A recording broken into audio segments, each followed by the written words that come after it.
There are three articles in English: a, and the. English articles indicate the identity of a noun and make it known to the reader. They're always placed before nouns and act as determiners. English articles are split into being definite and indefinite. The definite article the is used before a noun to specify that the identity of a noun is fully known. It can be placed before singular or plural nouns, but is not always needed. The indefinite articles a and n are used before general and unknown nouns. They can only be used before singular nouns depending on the first letter of a noun. A is placed before a singular noun beginning with a consonant sound, while n is put before a singular noun beginning with a vowel sound. English does this to not repeat the same sound when speaking, which is based on the phonetic sound quality of the first letter of a noun, not the written representation of a noun. Essentially, a will be placed before nouns beginning with a consonant sound, while n will be placed before nouns beginning with a vowel sound. I see a cat. You pet a dog. He eats a burger. This is a lesson. That is a good place. This sentence has an article. This is an example. I have an idea. You can make an offer. We use an umbrella. All of these nouns are singular but specifically unknown, which is why a and an are used. These articles are not difficult to use, but there are exceptions with a and an.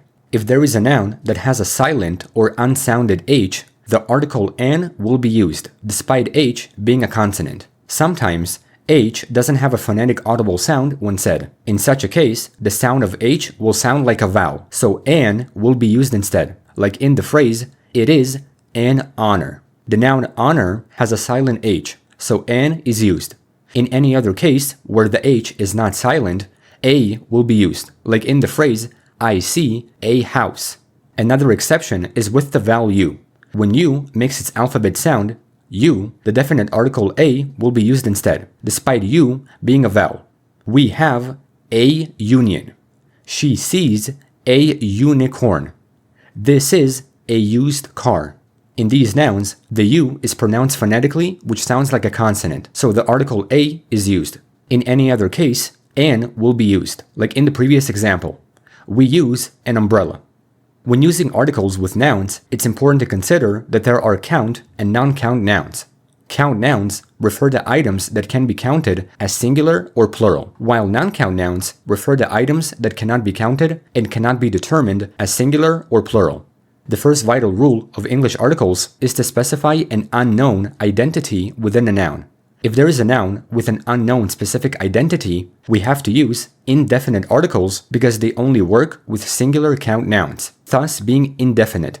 We can use a or an to indicate any unspecified item of a category, like in the phrases, I own a cat and you eat an apple. In these cases, the nouns are singular and can be counted but remain unspecified, which is why we use a and an.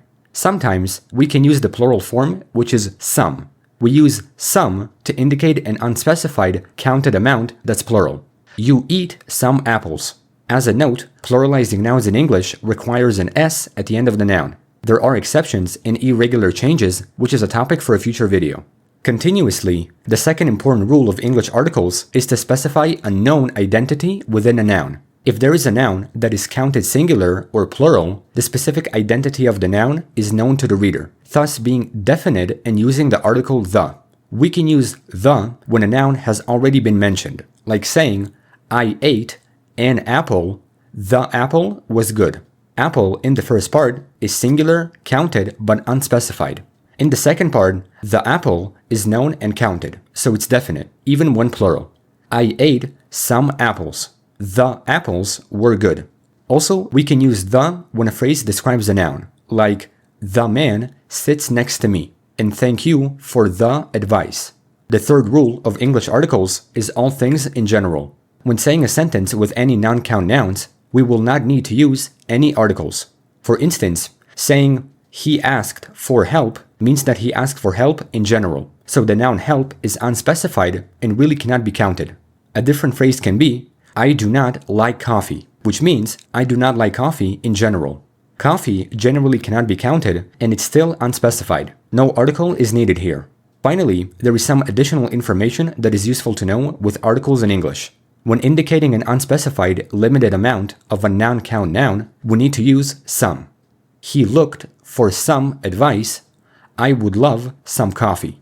Non-count nouns are those that cannot be counted, which will mostly use a or an, with items like food and drinks, abstract nouns, areas of study, sports, language, and others. Geographical names can be tough because considering that they're known, specified, and definite, some need the and some don't. However, the will not be used with remaining concepts like these.